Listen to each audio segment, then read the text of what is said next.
A few years back, I started having epileptic-like seizures, migraines, and nobody could tell me what was wrong.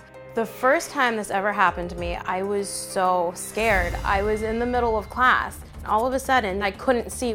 I started slumping like a rag doll. My friend in front of me turned around like, "Are you okay? Are you okay?" I couldn't even tell you my own name. She called me and said, "Mom, I got sick at school today, but I'm fine now."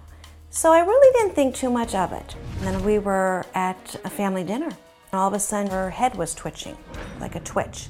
I was scared to death. And from there, things kind of spiraled out of hand. She kept having more and more episodes, went to doctors, hospitals.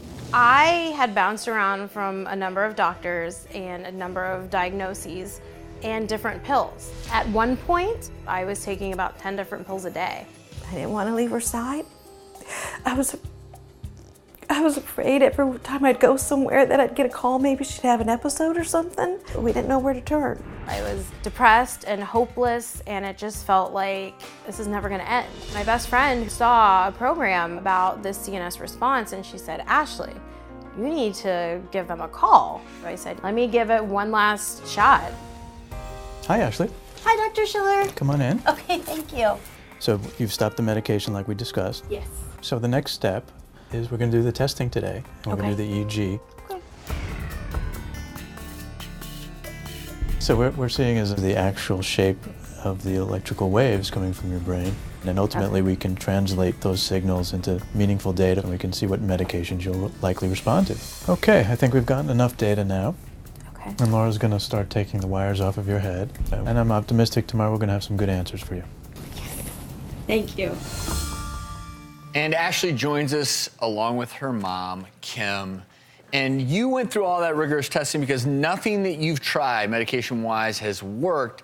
And so this was really an attempt to try to use your brain mapping in some ways to figure out what's been effective for other people, and then you started a new treatment regimen. I did, yes. I finally feel like me again. And I want to bring in psychiatrist Dr. Mark Schiller because this is a novel approach, and you're really trying to match, you did the EEG, trying to match her in a database with treatments that have been effective for other folks, maybe with similar brainwave patterns.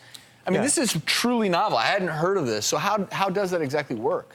Well, I mean, we collect data on people whose brain is malfunctioning in some way, and we know what medications they're responding to or not responding to.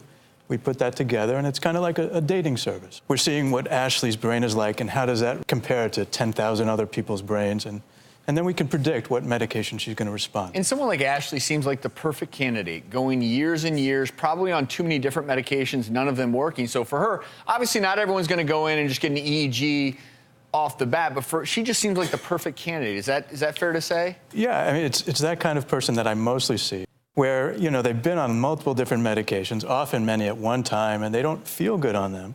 And we can just kind of objectively kind of peel the layers away, see what they're going to respond to. And in our studies, we have a nice large study done at Stanford and Harvard and some other universities, shows about a 65% greater response rate than standard care. That's amazing. Fascinating. So glad you're feeling better. 5 years in the dark, now you're in the light. Love it. Well, thanks for sharing, Dr. Schiller. Thank you as well.